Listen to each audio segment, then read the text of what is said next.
Welcome back to Wogan Now and Then. I first interviewed my next guest in 1991. Before then, he was best known as a popular BBC sports presenter, but by the time he'd appeared on Wogan, his life had taken a dramatic change. He proclaimed he was the son of the Godhead. He wore turquoise, as he believed it brought him closer to God. Have a look at this. So evil has been in control of the planet for 12,000 years. It has been the dominating force. Evil's not the right word, it is imbalance. But it has been increasingly in control, as I repeat. Survey the world, ladies and gentlemen. Is the force of love in control of this world, guiding this planet at this time? Of course not. The negativity, the thoughts that I'm talking about that are very destructive, are pouring out of this planet let me every interrupt day. you. Was it a great shock for you to discover this at 38? Well, I think the word is gobsmacked. But again, you know, the best way of removing negativity is to laugh and be joyous. So I'm delighted that there's so much laughter in the audience tonight. But no, it's but just let me say this. They're laughing at you. They're not laughing with you. Fine.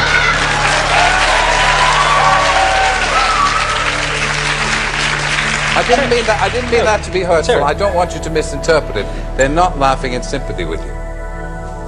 So while 15 years ago he was ridiculed for his prophecies about natural disasters around the world, and now he has a controversial new view about who really is running the world.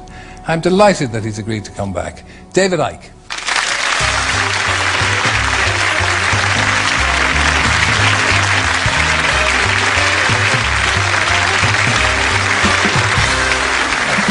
Thank you, no problem.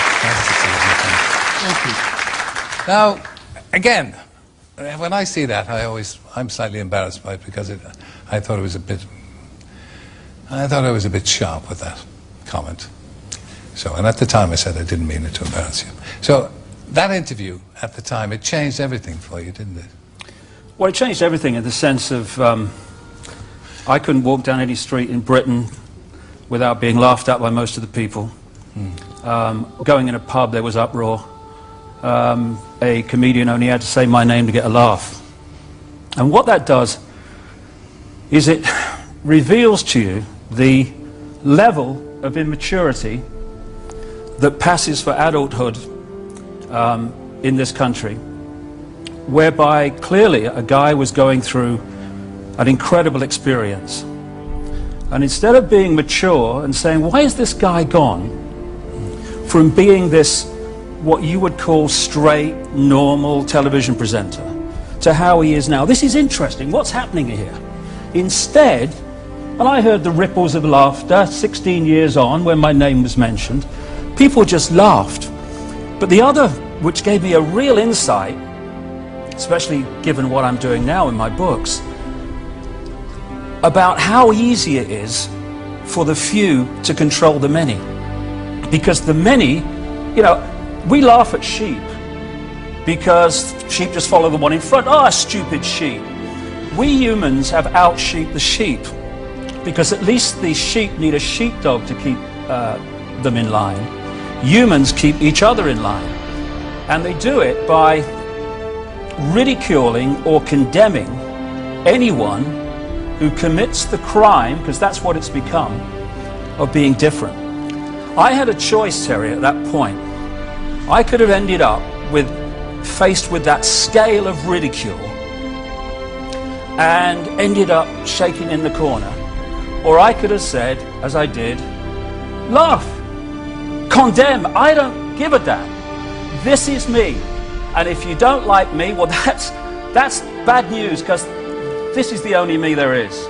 And I refuse to conform and be bowed by the ridicule. And what it does, Terry, when you step out of the little box of what will other people think, how do I put this in a way that people won't think I'm crazy, you then realize how small a box you've actually been living in. But you do understand that, and I know you do, that you did make yourself a target because what you were saying was outlandish. It was, by normal standards, outlandish and outrageous, very intense. Just have a look at this.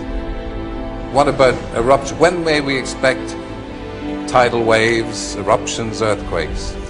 Well, because of the nature of the way the Earth has been treated over a long period of time, a tremendous amount of energy has built up within the Earth that cannot get out. If it doesn't get out, bang.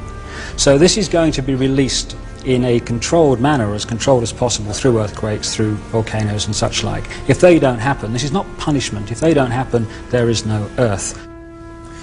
You see, you're still obviously bitter about people's rejection of your ideas. No, absolutely not. What I am is frustrated at watching Orwell's 1984 unfold in front of our eyes by the day, while people focus on who shot Phil Mitchell. That is frustrating, because my children and your children, thank you, are going to have to live, indeed, in the timescale, so are we, because we're living in it now, when the most basics of freedoms are being taken away. Yeah, and this is happening all over the world, and it's coordinated. Now, if people want to think that that's all happening by accident, please be my guest. I don't give a damn. But the evidence is that it's not. Eh? If it's controlled, it's not happening by accident. Who is controlling people or trying to control them? Well, there is a network of families that you can take back to the ancient world, to places like Babylon, Sumer, which is now Iraq. You can chart them through to Rome, where they were responsible for the Roman Empire and the creation of the Roman Church. God save us from religion, by the way. And then they came up into Europe to become the European aristocracy and royal families. Then through the great empires of Europe, especially the British Empire, but others too, these family bloodlines and the secret society network through which they manipulate themselves into power were exported all over the world. And then when the point came where the European colonial powers appeared to give independence to these countries, that was only on the surface. What actually happened was the family bloodlines and the secret society network through which they manipulate was left out in these former colonies, and they've gone on controlling them ever since. So what you have is a hidden hand where events are manipulated, like 9/11, which not just me, but endless other researchers now around the world have taken apart the official story. It insults the intelligence of a 10-year-old. And you have a hidden hand manipulating events, and the whole goal of it is centralization of power to the point where humans are little more than controlled clones. Who is the hidden hand? I mean, who are these hidden hands? This network of families I'm talking about. You find that people that are in positions of apparent power, like prime ministers and presidents, are actually puppets of the real power, which doesn't put itself on public display. Why would it? I mean, does anyone really think that George W. Bush is running America? He probably couldn't tie his shoelaces, never mind run a country. Let me tell you this. Tell me about the project for the new American century. Tell me about it. I know nothing about it. Exactly. Well, let me tell you then something that you should know about. And this is written down. In the 1990s, an organization was created in America called the Project for the New American Century. The people who created it were the people that have run the Bush administration from the moment it came to power. In the year 2000, in September, the Project for the New American Century produced a report, a document, calling for a series of conquests of countries, one of which was Iraq. It actually says in the document, words to the effect of, we must use the excuse of Saddam Hussein to go into Iraq. Well, look, can I interrupt? No, hold a second. No. Honestly, you see this? See, but this is the thing, Terry, you see. No, but honestly. You say to me... America is an open society, isn't it? Oh, please. It's not an open society. I've got some seafront property in Birmingham, Terry, you might like to buy, mate, honestly. Please. Please. David. And they say I'm crazy and weird.